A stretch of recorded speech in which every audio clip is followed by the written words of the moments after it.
Hey, Richard Mellor, Facts for Working People, and you know me by now a little bit, I think. This is going to be a completely unscripted, well, most of them are, a piece here.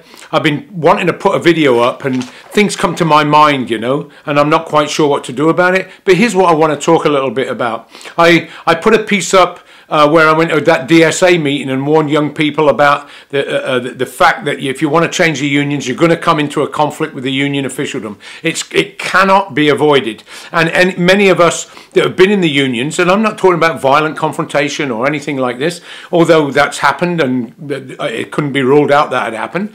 But the more rank and file power, the less chance of that happening.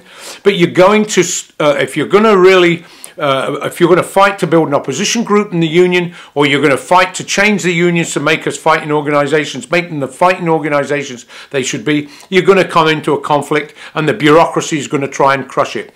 What we've said here on this blog in relation to the teacher strikes last year was that why did they take place? And I mentioned this in that DSA, when I spoke at that DSA meeting. For 35, 40 years, I've been told, oh, you can't strike in a right to work straight. They'll take your law. They'll take you. It's against the law. You'll go to jail. You lose your jobs, and all these sort of things. That's what I've been told. The union leadership, I'm talking about the highest level, and to be honest with you, most of the staffers carry out those concessionary policies. That'll change in the face of a movement. But the trade union leadership is very good at telling us what we can't do. You know, I remember being on a picket line of the UFCW a few years ago, the grocery strike, and it was an informational picket line. They shut them down in the South. Older folks will remember it, 2003, I think, or 2005, and they came up here, and it was a no-shop picket line. And on that picket line, I'd stop at lunchtime, I'd join them, buy them a cup of coffee, do whatever. I know what it's like to be on strike. And I remember one guy, shopper, coming up to me and said, he took the flyer, it wasn't my flyer, not my strike, I didn't agree with it, but I'm being supportive. And he took the flyer and he said, you're asking, who's putting the stuff on the shelves in there right now? And he said, I said to him, well, the UFCW members, but they're a different local, their contract's not up. And he said, you're asking me not a shop, and you got your own members in the union putting stuff on the picket on the shelves. I said, brother, you have an absolute point. If it was my strike and I had any influence on it, that wouldn't be occurring. We'd be mobilising to get these people out and win this damn thing. Anyway, I said to him, well, you know, nevertheless, you shouldn't shop there. He went on in. And so, in fact, one young guy I remember on a Christian T-shirt with Jesus this. I'm not just knocking on Christians. Jesus this, Jesus that. And I told him, I said, hey, young brother, I said, don't go in there. They're trying to defend their standard of living. And he said, I'll pray for you. And I said, well, I'm praying for you and all. You get praying, you get your ass run over when you get out of here. But so anyway, the leadership of the unions, I was telling them, I'd of course tell them, that we got to shut that down. Any worker knows better, knows it. You've got to pull them all off the job. And I'd talk about that with these guys. And of course, they're not active. The union bureaucracy, the union leadership suppresses. It tells you to come to union meetings, but just don't agree with us. And so I went there the next day, and there was a business agent there. It's interesting they call him that name. And there's a business agent there, and he saw me and he scarpered. And I went up to the guys and I said, what's going on, guys? And they said, well, we told him what you suggested about bringing everybody out.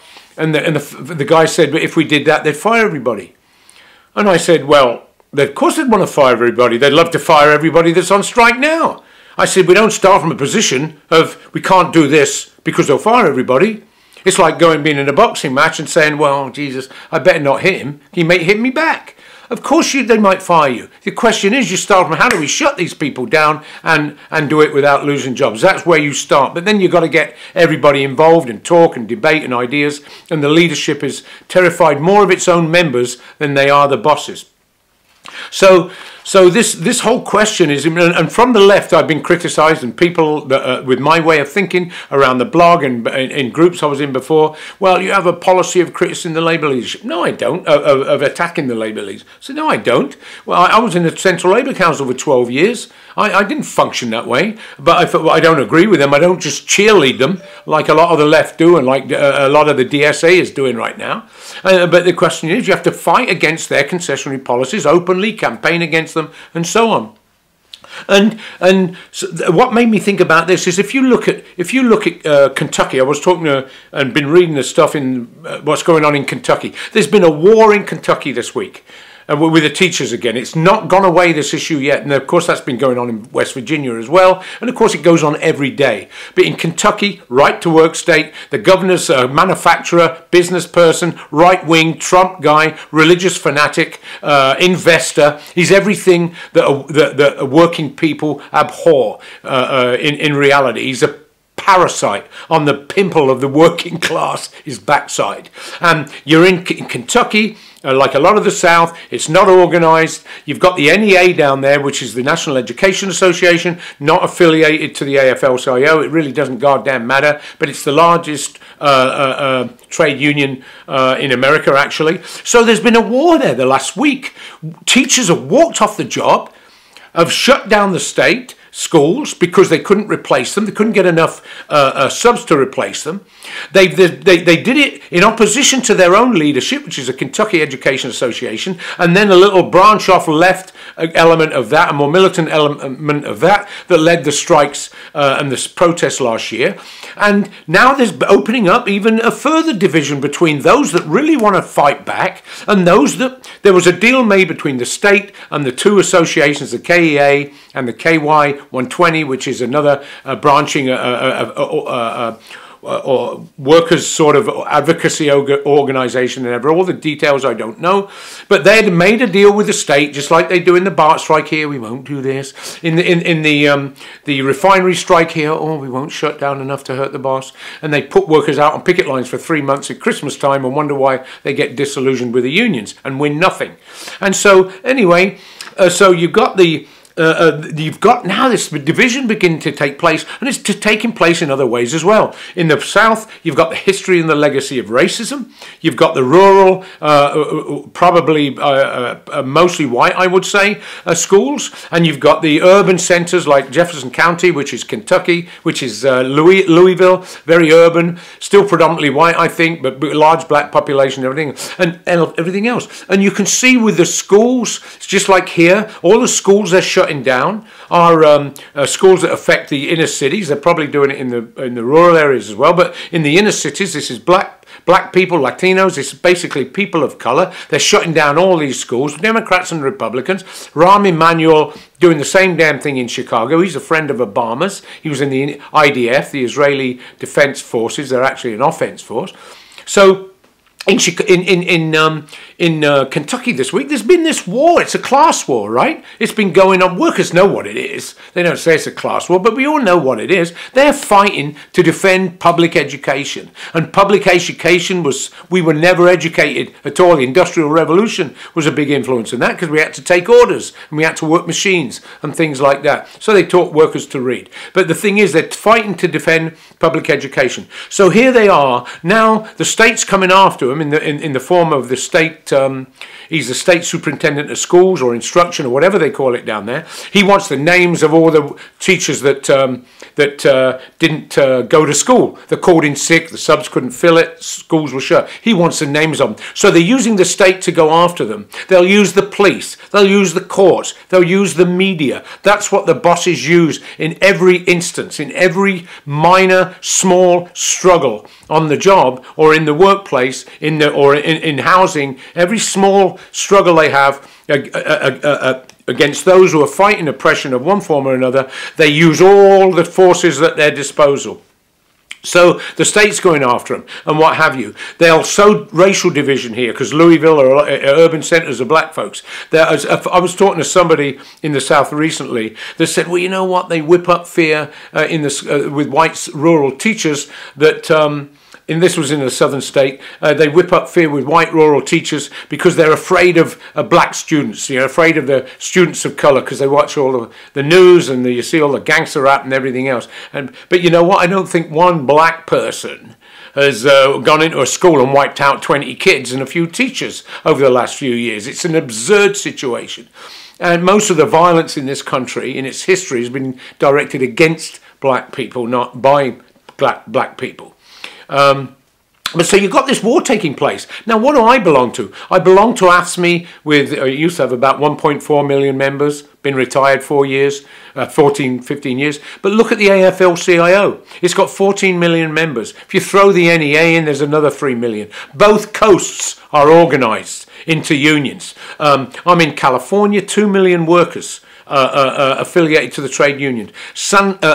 Los Angeles Labour Federation has 800,000 workers in it. And here we are, we got a group of teachers in a rural state, a Republican state, down there, battling to save all our education that will affect the whole United States, all of us here. And where the hell are the trade union leaders? Where's the voices of them? But beside the voices, where is the power brought to the table? We can bring the power to the table. And to bring the power to the table, we've got to violate the law. We've got to violate the law. The leaders of the trade union movement are deathly afraid of this. And they're afraid of it because to mobilize their own members can only lead to chaos from their point of view. They have the same worldview as the employer. Capitalism is God, the market is God. We can plead and beg with him to be nicer, but you can't change that. He has a right to own the factory. He has a right to devastate a community and move that factory down south. That's the right. That's his right in capitalism, and it is. But it's also our right to organise and mobilise and overpower their right and to stop their rights. And we've done that. So you've got this situation up here in California. You wouldn't even know it was going on. You wouldn't even know it was going on, and yet it's crucial to all of us. So the point I want to make, I've been thinking about it, writing about it, and everything else. But firstly, it's a catharsis to me to talk about it. But the point I want to make is this idea. And you'll see it with the left liberals, you'll see it with Labour Notes people and with others and a lot of the left groups. It's as if the Labour leadership doesn't exist. They won't criticise them. They won't point to their role. It would be like being in the desert and there's a guy with a barrel of water and you've all got no water, but you don't say, oh, let's go get that water off him. And one of the reasons they do that is that they are subservient to the leadership in the unions and they haven't built a base among the troops. If you've built a base among the troops and you have that base, you have power. You have power. If you're brought into the leadership of the trade union officialdom without being forced in from below in this climate today, then you are beholden to them and they'll cut your head off if you try to change anything. So that's the situation we're with. Here we are with all of these bodies that have plenty of power. We have plenty of power, and despite the fact there's only 14 million members compared to what it once was. In percentage-wise, it's lower. But that's immense power, and that should be brought to the table. And any leftist, any activist, anyone active in a union has to bring this up, has to fight to break that logjam by the fact that, and I don't care whether the NEA is in a goddamn AFL-CIO, who cares? The fact is we're workers and we fight together. And the last point, two last points. One of them is the reason these struggles, and we've written about it on our blog, it's up there. The reason these West Virginia, I'm going to raise it one more time, probably do it again, but West Virginia got 4% above what it was asking. It got 5%. It got 5% for every state employee. And that's in a state where unions are illegal and against the wishes of their own members. The leaders of their own leaderships in these struggles followed. That's what shows us what you can do, whether the law, if we're powerful enough, if there's enough of us, the law won't matter. And so the reason that took place in these red states, we were discussing on our conference calls this today, is because, and you'll see it on our blog, is because the union bureaucracy was weaker or not existent. So they couldn't squash that movement from below. In California, they're more powerful. So I just wanted to talk about this and think about Kentucky right now. Go on the news and look for it and contact us about it if you want to. But the thing is, I've been following this stuff. It's a war down there. They're going after these teachers using the state to do so. Well, the Labour officialdom expects little locals to fight people individually, to fight to the capitalist class individually, and they use the police, the courts, the army, whatever they use. Bribery, division, racial division, stirring up division between people and scaring white people, scaring us about immigrants, scaring us, and all this sort of thing. We all go down together if we don't fight that crap from them. And the last thing I wanted to say is that we have these conference calls. We had a very good one today on our blog has these conference calls on a Saturday morning, West Pacific time. And if you want to join those, or if you'd like to come on them, if you've got any issues, please send us an email. It's on the right-hand side of the blog. Contact me in some way. I'm up there. And also we need a little bit of help for money. And the thing is. We got some ideas about how we can help to change things as a blog with other people. If you're interested in that, contact us. All right, that's what I wanted to say today. Thanks very much. Richard Miller, Facts for Working People. Okay, it's me again. I knew there's something I'd forget. But look, I want to read this to you. I want to read this to you. There was a strike up in Washington State in Western Washington, and the crane operators were keying it, those big cranes in the docks and stuff. Them alone can shut down the economy of the United States. So there was a strike up there around that. You'd never know it because the news doesn't say anything about it, and the Labour leaders don't want to say too much about it because people might think we have actual power. But I want to read to you the rules, the picket line rules. This was from the operating engineers. It's a fairly conservative union. They're all the leadership of the unions in the main are pretty conservative. But they're still ours. They were built by working people and they're still ours. We just got to take them. And so these are the picket line rules for the pickets. I've seen less stringent rules in kindergartens when I worked for the Open Public Schools. Rule 1, there will be a designated Local 302 staff member or designee picket captain in charge of the picket line. You are to follow his or her instructions at all times. They're talking to grown-ups here. And sometimes in the unions, they'll hire young people from colleges and university, and they'll be the picket captains, telling people that raise their families what to do. And they do that because they hire them, they have no base in the local, and they can fire them if they open their mouth. So that was the first one. You've got to talk to a person, you can't think of yourself. 2, before you begin picketing, check all entrances and gates in and around the job site and or picketing area for signs designating specific contractors. Then they're talking here about the reserve gate, a gate that lets in strike breakers and the other gate lets in union people. It's the way of the union officials not having to do anything. So number 3. Reserve gate systems. The primary gate is for the sole use of the picketed contractor.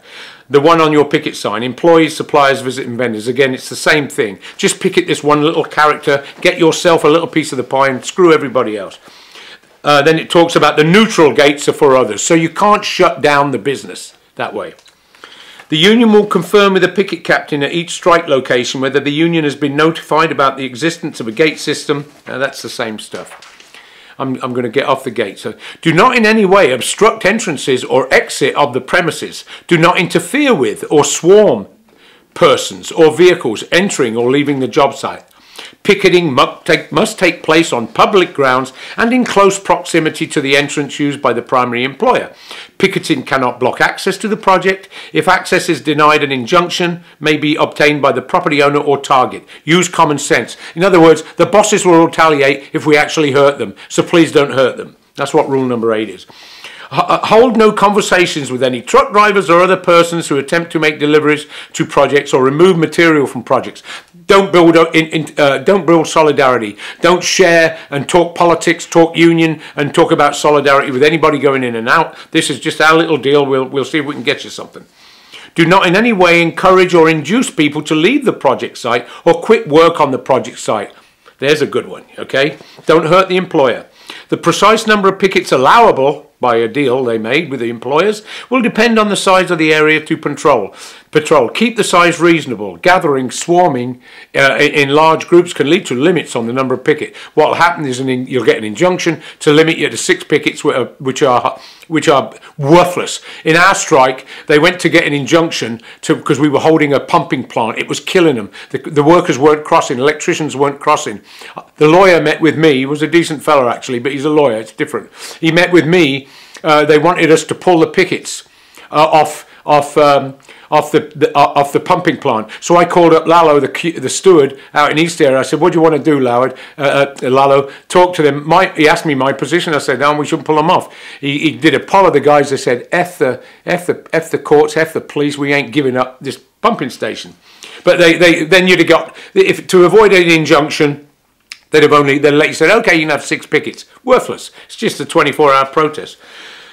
If you are only to carry the picket sign provided by and approved by Local 302, do not bring your own picket sign nor alter in any fashion the one provided by Local 302. In other words, they've written it. This is like, to be honest with you, somebody once said to me, the union officialdom are like Stalinism without state power. And some of them are. Some of them are. I mean, what does this sound like? It's talking to grown-ups here, the guys that pay the dues. You are only to carry a picket sign provided by improver. You are not a picket without a picket sign. Carry a picket sign at all times. If you leave the designated picketing area, leave your picket sign behind, cover it or lower your picket sign as you move about. This is a set of rules for behaviour on a picket line. I don't know if do not use sound amplification devices unless authorised. Do not talk to any third parties unless authorised. Unauthorised stray remarks can create financial liability and both undermine and jeopardise the goal of the informational campaign. We might as well do nothing. Just pack it in. Do not engage in arguments. Avoid confrontations. Do not make physical contact. Do not throw anything at the picket site. Do not engage in any intimidating or threatening behaviour. Do not record any automobile or truck licence or any identifying information. Do not photograph or videotape people entering or leaving. That's the 20 rules for this picket line that these guys were on strike at. It's almost laughable. It could be a Ricky Gervais show that they would come up with this stuff. This is what we have to change. And with these, they have the helm. And to think, I know a bunch of leftists I've had discussions with, socialists I've had discussions with. Do you think the Labour bureaucracy, the Labour leadership, is going to simply allow you to sneak in and grab their members? You know, they'll let you sell your communist paper. They don't care about any of that crap. That's not a threat to them. Don't talk to their members. Don't argue against our views. Don't raise issues opposing us. Don't force us into a debate or why we are offering concessions and why we are so worthless. That's the issue. So that's a set of rules for workers on picket. I forgot to add this. It's a separate video. I'll put it up with the other one. Put them on the blog. Well, I feel better now. Anyway, all right. Thanks a lot. Talk to you later. Richard Miller, Facts for Working People.